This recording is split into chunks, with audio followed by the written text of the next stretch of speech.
2022년 3회 1과목 유통물류 일반 1번부터 보도록 하시겠습니다. 국제물류 주선업에 관련한 설명이요. 옳지 않은 것을 골라라. 일단 4번입니다. 국제물류 주선업, 다른 말로 이제 화물운송 주선업이라고도 얘기를 하는데, 화물운송 주선업 내지는 국제물류 주선업은 선사, 배를 가지고 있는 회사 있죠. 선사하고 그다음에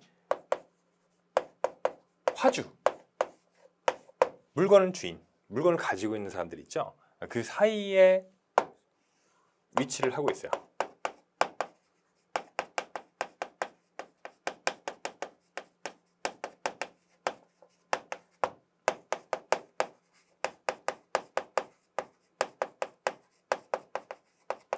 그 중간에 위치를 하면서 양측을 연결해주는 역할을 합니다.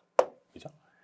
선사의 배에다가 화주의 물건을 싣기 위해서 선사가 우리 배를 좀 이용하세요, 이용하세요 하면서 개별적으로 화주를 접촉하다 보면은 굉장히 일이 많이 늘어납니다. 쉽지도 않고 찾기가. 그리고 이제 화주도 내 물건을 실을 마땅한 배편을 이제 수배를 해야 되는데 그걸 자기가 직접 하다 보면은 업무 효율성이 급격히 떨어지게 돼요. 그래서 그거를 대신 해주고 화물운송 주선업자가 그리고 화주로부터 수수료를 받고 또 반대로 선사로부터도 이제 돈을 받을 수가 있는 거예요. 그 중간에 이제 중개업자라고 보시면 되겠습니다. 선사와 화주 간의 중간에서 원활하게 이런 운송 업무, 그다음에 물류 업무들이 돌아갈 수 있도록 그런 역할을 수행하는 주체다. 그러면은 4번의 안정적 물량 확보를 위해 선사는 그러니까 내 배의 실을 화주를 많이 찾기 위해서 안정적으로 확보하기 위해서는 선사는 국제물류 주선인과 계약하는 것보다 일반 화주와 직접 계약하는 것이 유리합니까? 아니죠.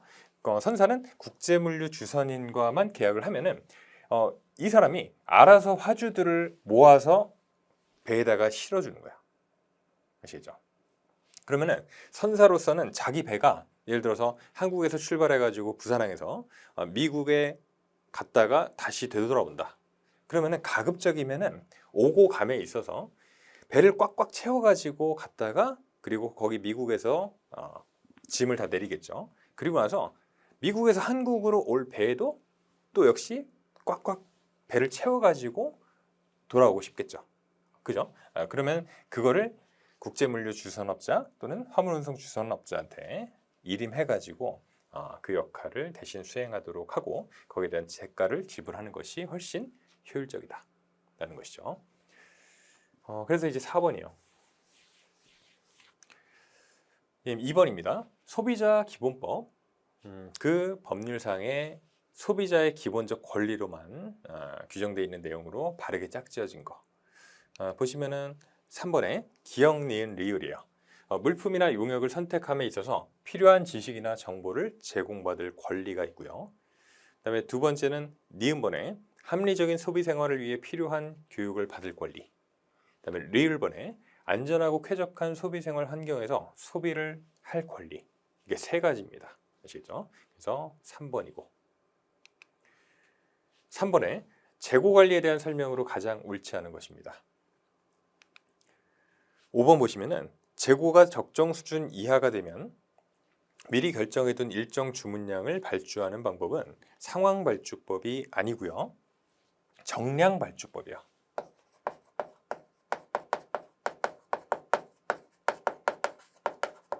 정량발주법.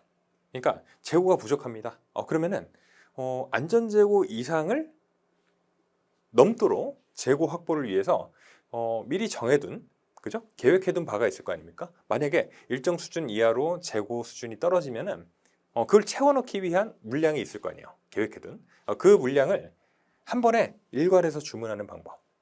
정량 주문법이 있는 거예요. 그죠? 정량 발주법. 그래서 5번이 정답이 되겠고요. 그다음에 4번이요.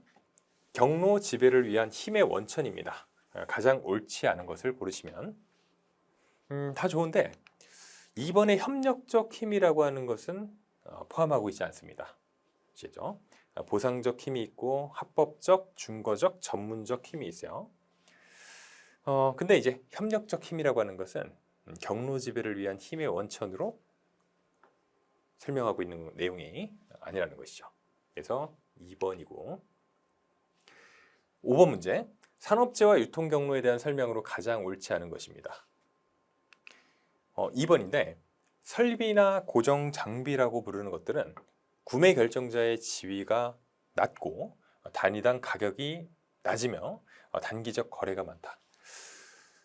근데요, 설비품 고정 장비는 굉장히 단가도 높고, 그죠? 한번 사면은 뭐 5년이고 10년이고 사용하는 거 아닙니까? 계속 이제 뭐 AS가 필요할 수는 있겠지만은 어떤 소모품이라고 보기엔 조금 어려운 것들이에요. 그죠? 그렇기 때문에 구매 결정자의 지위가 높습니다. 그죠?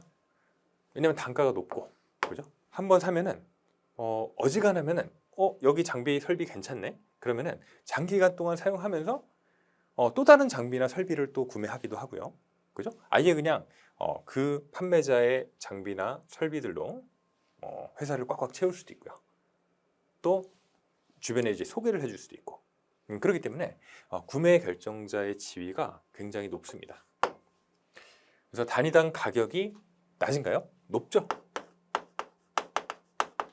그다음에 단기적 거래가 많다. 단기적 거래가 많지 않죠. 한번 써보고 설비나 장비가 좋으면 오래 간다는 거야. 오래. 아시겠죠? 그래서 2번이 조금 잘못된 설명이에요. 6번입니다. JIT와 JIT2와의 차이점에 대한 설명으로 가장 옳지 않은 것입니다. JIT는 일단 자사 안에서 벌어지는 일들, 재고의 효율을 극대화하기 위한 어떤 전략이고, 그다음에 JIT2는 기업과 기업 간의 일들이요. 아시겠죠? 어느 하나의 회사에 대한 얘기는 JIT, 그다음에 기업과 기업 간, 양자 간 또는 다자 간에 벌어지는 일들에 대한 내용은 JIT2에 대한 설명입니다. 그럼요.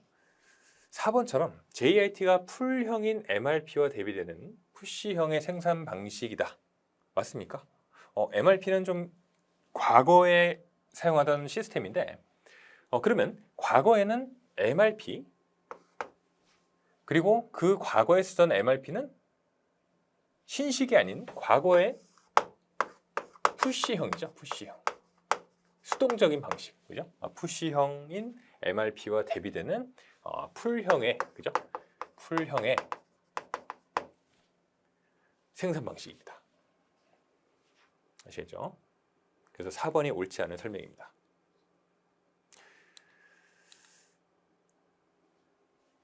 3번 일단 참고적으로 보실까요? JIT는 자사 공장 내의 무가치한 활동을 감소 제거하는 데 주력한다. 그죠? 반면에 JIT2는 기업 간의 중복 업무와 무가치한 활동을 감소 또는 제거하는 데 주력을 한다는 것이죠. JIT는 자사 내에서 벌어지는 일들, 그다음에 JIT2는 기업과 기업, 양자 간 또는 다자 간 기업 간의 어떤 비효율적인 부분을 덜어내는 그러한 행위라고 보시면 되겠죠.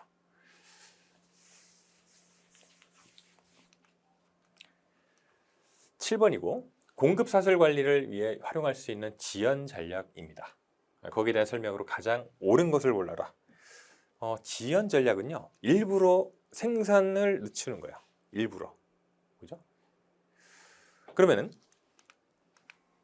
일단 5번인데 자동차를 판매할 때 사운드 시스템, 썬루프 등을 설치 옵션으로 두는 것은 결합 지연 전략이다. 그죠? 이거를 나중에 완성하는 거야. 그렇지 않습니까? 자동차를 이제 구매를 하려고 보면은 사양이 굉장히 많아요. 그렇지 않습니까? 아주 기본 사양부터 해가지고 풀 옵션까지 있죠. 그죠? 그리고 단계별로 뭐가 이제 추가로 장착되고 또 다음 단계 추가로 장착되고 하면서 차값이 조금씩 높아지지 않습니까? 그런 것처럼 소비자의 입맛에 맞도록 다양한 소비자에 대응하기 위한 전략입니다. 아시죠? 딱 그 정도 단계로 놔둬두고 거기에다가 이제 소비자가 선택을 할 수 있게끔 하는 거예요. 그렇죠? 어떤 사람은 썬루프 필요 없다. 그죠? 어떤 사람은 사운드 시스템 필요 없다. 이런 사람도 있을 거니까. 그렇기 때문에 거기에 맞춰 가지고 조금씩 결합을 늦추면 되는 겁니다. 나머지 내용들 1번의 지연 전략은 고객의 수요를 제품 설계에 반영하기 위해 완제품의 재고 보유 시간을 최대한 연장시키는 전략이다. 제품 설계에 반영을 하는 건 좋습니다. 고객의 수요를. 근데 고객의 주문 이후까지 완제품의 생산을 최대한 연장시키는 전략이에요. 그게 바로 이제 지연 전략입니다.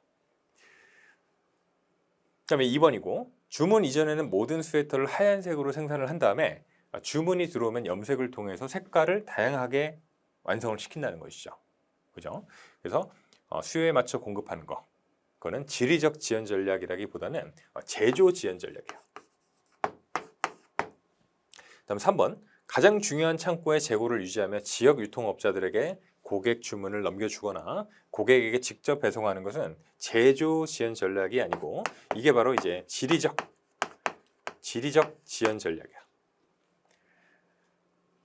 그다음에 4번. 컴퓨터의 경우 유통센터에서 프린터나 웹캠 등의 장치를 조립하거나 포장하는 것은 지리적 지연 전략이다. 이것도 역시 결합 지연 전략이라고 보시면 되겠죠. 그래서 역시 4번도 옳지 않은 설명이 되겠네요.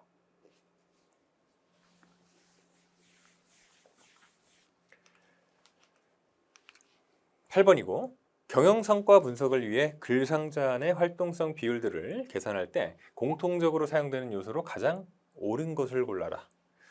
공통적으로 들어갈 내용들 기본적으로 매출액을 산식에 모두 포함하고 있습니다. 아시겠죠? 그 중에서 뭐 재고자산 회전율 그거는 총 매출액을 총 재고자산으로 나눈 값이에요. 아시죠? 총 재고자산, 총 매출액. 이걸 구한 게 예를 들어서 재고자산 회전율이 되겠고 고정자산 회전율, 매출액을 고정자산으로 나눈 값. 아시죠? 매출채권 회전율, 매출액을 매출채권으로 나눈 값. 이런 것처럼 공통적으로 분자에다가 매출액이라는 변수를 담고 있습니다.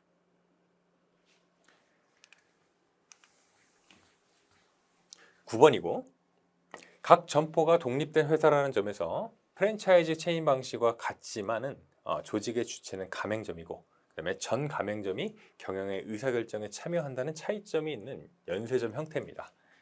뭐에 대한 설명이요? 5번이죠. 임의형 연쇄점이요. 2번의 직영점형 연쇄점은 본점이 있고요. 본점이 있고 대다수의 매장을 직영 매장으로 운영을 합니다. 근데 일부 점포들은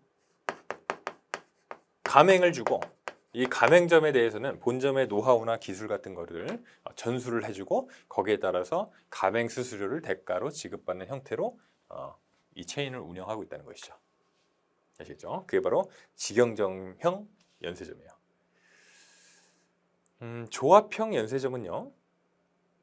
말 그대로 협동조합 이런 것들을 소매점들이 만들어 가지고 서로 윈윈하는 전략이에요. 그런 전략으로 운영하는 것이 이제 조합형 연쇄점이라는 거죠. 그래서 9번은 5번입니다. 10번 보시면은 아래 박스 안의 내용을 6시그마 도입 절차대로 나열한 거 가장 옳은 것입니다. 보시면 순서대로죠. 기업부터 비읍까지 그러니까 필요성을 구체화시키고 그다음에 비전을 명확화시킨다. 그리고 계획을 수립한 다음에 실행하고 그다음에 거기에 따른 이익을 평가한 다음에 그리고 향후에도 지속적으로 이런 체계를 유지할 수 있도록 이익을 유지하는 방법을 모색을 한다는 것이죠. 다음 11번이요. 정량주문법, 정기주문법을 적용하기 유리한 경우에 대한 상대적 비교입니다. 가장 옳은 거를 고르라는 겁니다. 옳은 거는 4번의 리을이에요. 정량주문법의 경우는 리드타임이 짧고요. 정기주문법은 리드타임이 깁니다. 아시죠? 그러니까 리드타임이 짧다는 거는 재고가 일정 수준이 정해져 있고 그 이하로 떨어지면 바로바로 재고를 확보할 수 있도록 하는 시스템이야. 그죠? 리드 타임이 짧다. 그러면은 재고가 부족할랑 말랑 하면은 바로 계획된 일정 수량을 확보해 가지고 채워 넣는 거야. 그죠? 그러면 안정적으로 재고가 일정 수준 이상으로 확보가 되면서 바로바로 재고 확보가 되니까 리드 타임이 그만큼 짧아지게 된다는 것이죠. 나머지 것들은 다 반대로 돼야 돼요. 정량주문법의 경우 표준화 부분에서 표준 부품이 적절하고 정기주문법이 전용 부품이 적절합니다. 품목수는 정량주문법이 많고요. 그다음에 정기주문법이 적습니다. 아시겠죠? 그런 식으로 바꿔줘야 된다. 12번입니다. 제품 시장 확장 그리드에서 기존 제품을 가지고 새로운 세분 시장, 그죠? 여기 이제 포인트가 있습니다. 제품은 기존 거, 그리고 시장은 새로운 시장입니다. 그게 어떤 전략이었어요? 시장 개발 전략이죠. 새로운 시장을 기존 것과 다른 것을 개발하는 전략. 2번이고, 시장 침투는요, 어떤 거죠? 시장 침투는 기존 제품을 가지고 기존 시장에서 시장 점유율을 높이는 전략입니다. 아시겠죠? 다음 제품 개발 전략은요, 뭐죠? 제품 개발 전략은 이제 시장 개발 전략이 기존 제품을 가지고 새로운 시장을 진출하기 위한 전략이었죠. 근데 기존 시장에서 새로운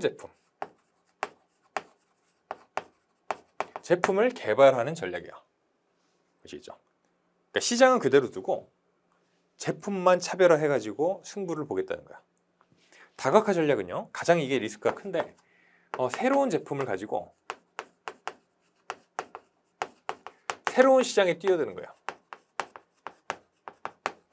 이렇게 이제 구분을 해보시면 되겠습니다. 그죠? 이렇게 1번부터 4번까지 4가지 시장 침투, 시장 개발, 그다음에 제품 개발, 다각화 전략. 그죠? 향후에도 이 제품 시장 확장 그리드라는 주제를 가지고 문제가 다양하게 출제가 될 수가 있어요. 그죠? 지금 이 12번 문제에서는 2번이 전략 중에서 시장 개발 전략이 정답이었지만 얼마든지 제품 개발 전략에 대한 설명을 해놓고 거기에 맞는 내용으로 가장 옳은 거 고르라고 할 수도 있고 1번이나 뭐 4번 같은 내용이 정답이 되는 문제가 출제도 가능할 겁니다.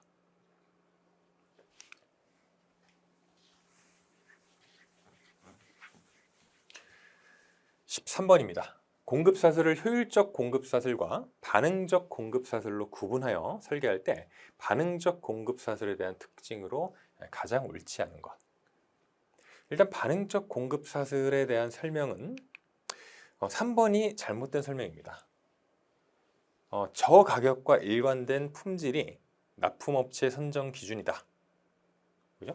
이거는 반응적 공급사슬에 대한 특징이라기보다는 오히려 효율적 공급사슬에 대한 특징이요. 그죠? 낮은 가격으로, 그죠? 일정한 일관된 안정적인 품질을 추구하는 것이 바로 효율적 공급사슬에 대한 내용이에요. 그래서 13번에 3번. 14번입니다. 아래 박스 안에서 물류 채산 분석 회계 내용에 대한 설명으로 가장 옳지 않은 거. 기본적으로 이제 물류 채산 분석 회계와 관련해서는 이 할인하는 거 있죠. 그죠? 할인하는 거는 조금 관련이 없는데 계산의 계속성과 관련된 항목에서 반복적으로 계산한다. 그건 맞지 않습니다. 반복적으로 계산한다.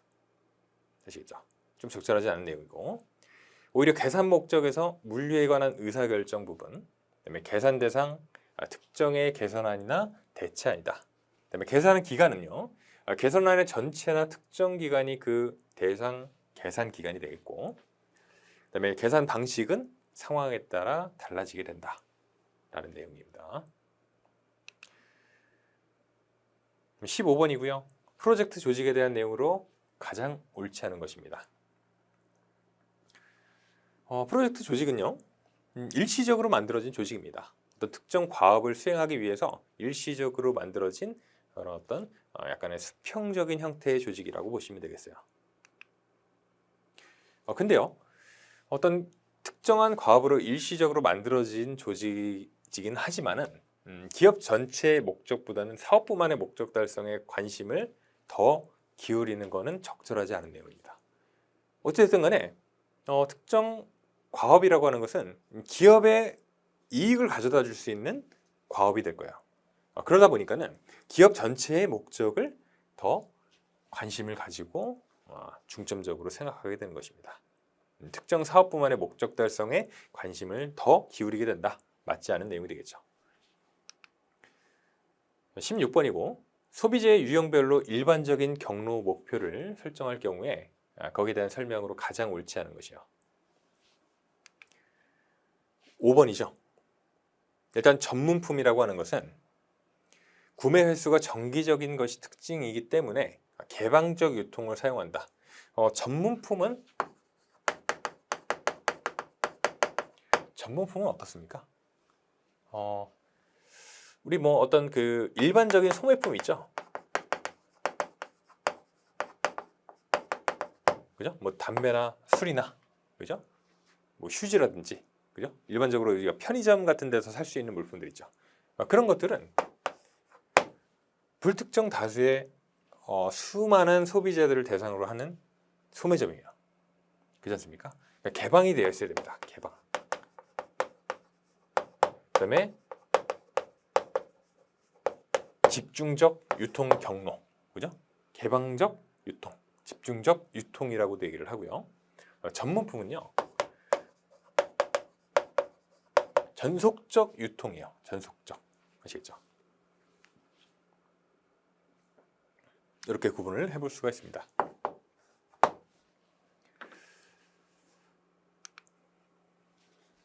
그다음에 17번. 17번 문제는 경제적 주문량을 구하라 라는 문제입니다. 그죠? 굉장히 자주 출제가 되는 주제입니다. 결국에 경제적 주문량에 대한 산식은 루트고, 그 다음에 단위당 재고 유지 비용 분의 2 곱하기 연간 수요량 곱하기 그 다음에 뭐요? 단위당 주문 비용. 이렇게 이제 산출을 하는 거죠. 그러면 어떻게 됩니까? 루트고요. 재고 유지비 9원이죠. 그 다음에 2 곱하기 연간 수요량 19,200개입니다. 그거 곱하기 단위당 주문 비용 150원이죠. 그래가지고 이거를 구하면은 800개요. 800개. 아시겠죠? 800개가 산출이 됩니다. 그래서 5번이 정답이 되겠습니다. 그러니까 결국에는 경제적 주문량이라고 하는 것은 이 단위당 재고 유지 비용, 그 다음에 단위당 주문 비용, 이거를 효율적으로 가져가기 위한 거예요. 그러기 위해서 그 찰랑찰랑하는 그 양이 경제적 주문량이라는 겁니다. 아시겠죠? 그러니까 재고 관리를 위해서도 너무 많은 양을 잘못 주문해가지고 재고를 쌓아두고 있으면은 그만큼 비용이 많이 발생하게 됩니다. 그죠? 리스크를 안고 가는 거죠. 근데 내가 정말 어떤 일정 수준의 재고만을 확보해 두고 전략적으로 그것만 충족하면 돼 하면서 지속적으로 그 정도 수준의 재고를 안고 갈 수 있다라고 하면은 정말 기업으로서는 최상의 재고 관리를 하는 거예요. 아시겠죠? 그거를 측정할 수 있는 지표, 그게 바로 경제적 주문량이다. 그 다음에 18번입니다. 아래 박스 안에 괄호 안에 들어갈 용어를 순서대로 바르게 나열한 것이다. 가장 옳은 것을 보시면 일단 기업번이죠. 이질적인 생산물을 동질적인 단위로 나누는 과정이다. 그죠? 그러니까 뭐 예를 들어서 뭐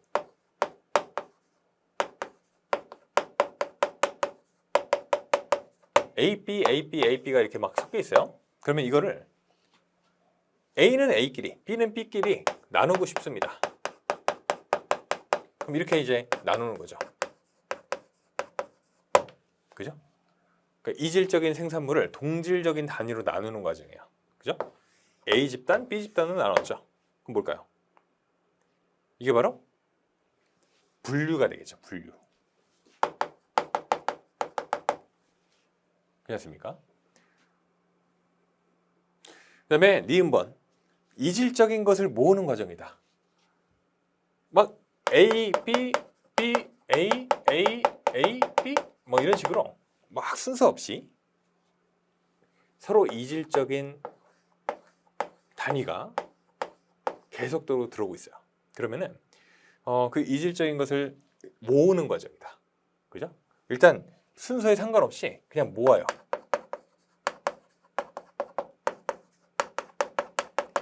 이런 식으로 모아놨다. 그죠? 모아놨다. 그러면은 우리 회사는 어떤 물품을 갖고 있냐? 우리는 A라는 물품, B라는 물품을 취급합니다. 그죠?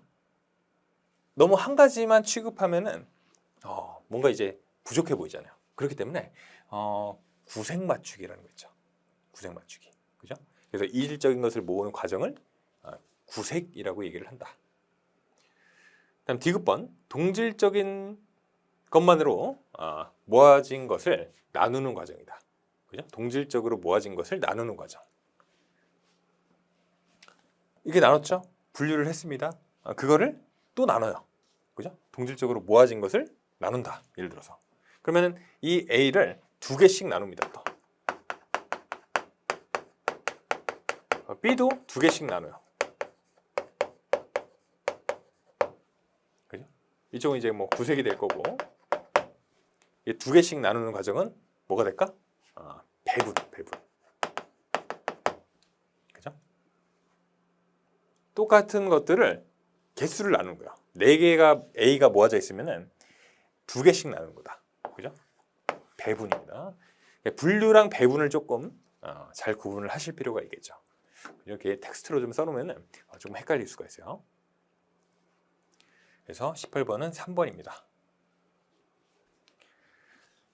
19번이고요. 인플레이션 상황에서 급격한 가격 인상 없이 매출과 수익의 손실을 막기 위해 유통기업들이 채택할 수 있는 방법으로 가장 옳지 않은 것입니다. 일단 5번이고, 절약형 상표나 보급형 상표의 비중을 줄인다. 보시면은 가격이 계속 오르고 있습니다. 물가. 그런데 그 상황에서 매출과 수익의 손실을 막기 위한 거. 그렇지 않습니까? 보통 가격이 오르고 하면은 품질은 예전하고 똑같은데 가격이 오르고 수입은 그대로야. 소비자들의. 그럼 어떻게 합니까?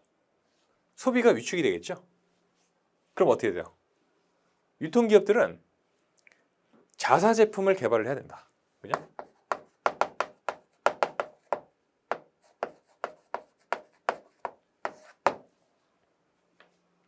기존에는 제조업자가 제조한 물건을 뭐 중간산 거쳐가지고 도매업자가 거쳐서 소매업자가 이제 받게 되면은 거기서 단계마다 마진을 붙이기 때문에 가격이 엄청 높아요. 근데 그런 거 다 뛰어넘고 자기가 직접 유통업체가 제조에다가 손을 대는 거야. 자사가 만든 브랜드를 붙인 상품을 그걸 소비자한테 파는 거야. 중간 단계에 어떤 마진 붙임 없이. 그러면 훨씬 기존하고 차이가 크지 않은 물품에도 불구하고 훨씬 저렴한 가격으로 물품을 취급해서 판매할 수가 있다는 것이죠. 그럼 어떻게 돼요? 절약형 상표나 보급형 상표의 비중을 줄이면 안 되겠죠. 오히려 늘려야 된다. 그래서 5번이 정답이겠어요. 20번입니다. 서비스 유통의 형태인 플랫폼 비즈니스에 대한 설명으로 가장 옳지 않은 거죠. 플랫폼 비즈니스는 중간에서 이제 플랫폼을 제공을 한다. 그죠? 누구랑? 판매자. 그다음에 구매자. 사이에서 플랫폼을 어떤 공간, 하나의 어떤 가상의 시장을 제공하는 거죠. 그죠? 그리고 거기에서 수많은 거래가 이루어질 수 있도록. 그리고 어떻게 해요? 판매자는 이런 플랫폼이 없으면은 일일이 자기가 구매자를 찾아다녀야 되죠. 그렇지 않습니까? 그리고 구매자도 마찬가지로 물건 판다고 해놓고, 그죠? 돌멩이 넣어가지고 보내놓고 돈만 받아서 잠수 탈 수도 있죠. 그래서 이런 플랫폼을 이용해가지고 어떤 셀러가 믿을만한지를 손쉽게 비교 분석해가지고 자기가 원하는 판매자와 그죠? 계약을 체결해서 거래를 할 수가 있는 거예요. 그럼 어떻게 돼요? 당연히 플랫폼 사업자 어떤 서비스 제공을 한 거죠. 그럼 그 서비스를 제공받으면은 제공받은 사람은 당연히 거기에 대한 반대급부로 서비스에 대한 수수료를 지불을 해야 된다. 우리를 위해서 일을 해줬으니 거기에 대한 대가로 돈 줄게요 라는 것이죠. 아시겠죠? 그럼 어떻게 됩니까? 플랫폼 비즈니스 사업자는 플랫폼을 제공해주는 대가를 직접적으로 취할 수가 있겠죠. 당연히 직접적으로 취할 수 있고 거기다가 더해서 플러스로 광고 등을 통해 간접적으로 수익을 올릴 수도 있다. 그럼 어떻게 돼요? 플랫폼 비즈니스 사업자는 플랫폼을 제공해주는 대가를 직접적으로 취할 수 없으므로 잘못됐죠. 직접적으로 취할 수 있습니다. 거기에 대한 대가를 지불을 받잖아요.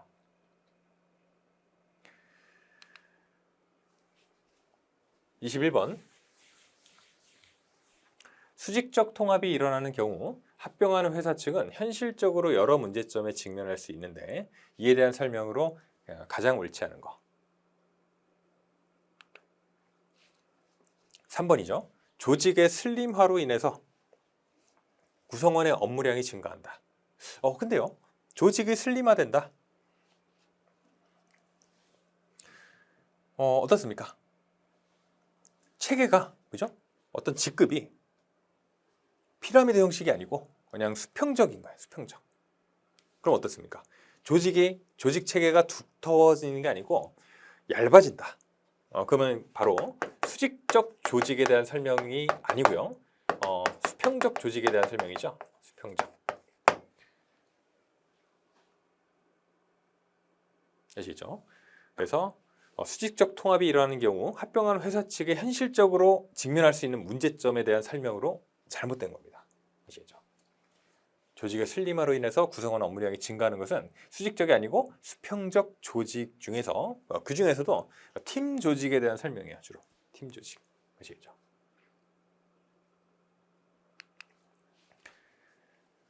(22번입니다) 박스 안에서 설명하는 개념으로 옳은 것을 골라라. 보시면은 일단 세 번째 줄에 변동폭이 크게 확대된다. 변동폭이. 그리고 수요 예측치와 실제 판매량 사이의 차이가 커진다. 그죠? 왜 이런 상황이 발생하겠습니까? 왜곡이 발생하기 때문이야. 그죠? 뭐에 대한? 정보의 왜곡이 발생해가지고 고객 주문을 통해가지고 이제 소매점에 주문을 받았어요. 그러면은 그게 이제 유통 경로상에서 소매점에서 중간선 거쳐서 도매상으로 거슬러 올라가고 그게 이제 제조업체한테까지 도달했습니다. 그럴수록 정보라는 게 원래 한 단계 한 단계 거칠수록 더 왜곡이 심해지지 않습니까? 그죠? 뭔가 이제 자꾸 사족이 붙어가지고 완전히 애초에 팩트하고는 차원이 다른 종류의 정보가 만들어지기도 하죠. 그죠? 루머 같은 게 생기기도 하고 그런 현상을 설명하는 것이 바로 이제 3번의 채찍 효과죠. 채찍 효과.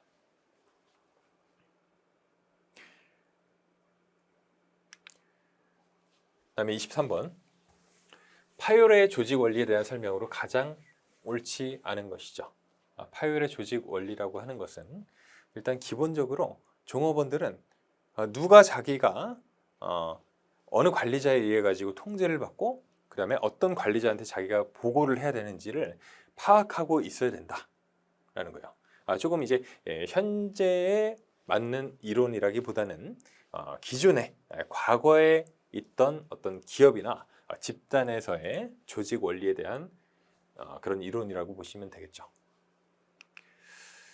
3번에 마케팅, 재무, 생산 등의 전문적인 분야의 기능들은 통합된다. 오히려 전문화가 이루어지고 그럼 마케팅, 재무, 생산 등의 각각의 특화되어 있는 어떤 업무 팀이나 부서나 이런 것들은 오히려 분리가 됩니다. 개별적으로 분리가 돼요. 그래서 3번이요. 24번이고 기업 윤리의 중요성을 강조하기 위해 취할 수 있는 방법입니다. 가장 옳지 않은 거. 3번인데 윤리경영 지표로서 정성적인 지표는 적용하기 힘들기 때문에 계량적인 윤리경영 지표만을 활용한다. 그럼 편하겠죠. 편하지만은 계량적, 정량적 이 요소만 놓고 평가를 하면은 어떻습니까? 그게 다가 아니죠. 회사라고 하는 것이, 어떤 조직이라고 하는 것이 너무나 일 잘하고 다들 매출은 잘 내는 직원들로 구성이 되어 있습니다. 근데 맨날 싸우고 맨날 삐그덕대고 항상 이슈가 있어요. 그죠? 그러다 보니까 오래 못 다니고 사람들이 바로바로 퇴사합니다. 왔다가 몇 달 안 있어가지고 퇴사하고 그러다 보면은 장기적인 관점에서 봤을 때 오히려 어마어마한 손실이 발생할 수가 있다는 거죠. 그렇지 않습니까? 누구 한 명을 이제 새롭게 채용해가지고 그 사람을 우리 조직에 맞는 인원으로 교육시키고 그다음에 적응하는 데까지 소요되는, 그리고 투자해야 될 그런 어떤 시간과 비용들이 기본적으로 발생하는데 계속적으로 퇴사, 입사를 반복하다 보면은 오히려 그게 손해라고요. 그죠? 그러느니 어떤 그 개개인의 실적, 수치화할 수 있는 그러한 지표만을 놓고 평가하기보다는 정성적인 요소도 매우 중요하다. 정성적인 요소 뭐가 있을까요? 예를 들어서 어떤 특정 종업원에 대해서 정성적 지표를 놓고 평가를 한다. 그 사람의 업무 태도, 그 다음에 근태. 그렇지 않습니까? 근태. 그 사람은 정말 업무 효율은 좀 낮을지 몰라도 굉장히 팀 구성원들과의 어떤 인간관계가 좋고, 그죠? 업무를 대할 때 굉장히 긍정적이고, 그다음에 절대로 지각을 하거나 무단 결근을 하는 일이 없어요. 그죠? 굉장히 인성도 좋고 그런 사람입니다. 그런 것들도 당연히 고려 대상이 돼야겠죠. 전적으로 계량적, 정량적인 지표 거기에만 치우치거나 또는 정성적인 지표에만 치우치거나 이래서도 안 되겠지만은 둘을 골고루 사용을 해야 될 필요가 있다는 거예요. 아시겠죠? 그러면 3번처럼 윤리경영의 지표로서 정성적인 지표는 적용하기 힘드므로 이것만 활용한다. 아니죠. 둘 다 같이 통합한 그런 어떤 체계를 이룰 수 있도록 둘 다 활용을 해야 돼요. 그래서 24번, 3번이 정답이겠어. 25번입니다. 아래 글상자의 내용을 이용하여 작업량 접근 방식을 통해 확보해야 할 영업조직 규모 또는 이제 영업사원 수를 계산한 것으로 옳지 않은 것입니다. 그러면은 거래처가 일단 100개죠. 그리고 거래처별 연간 방문 횟수요.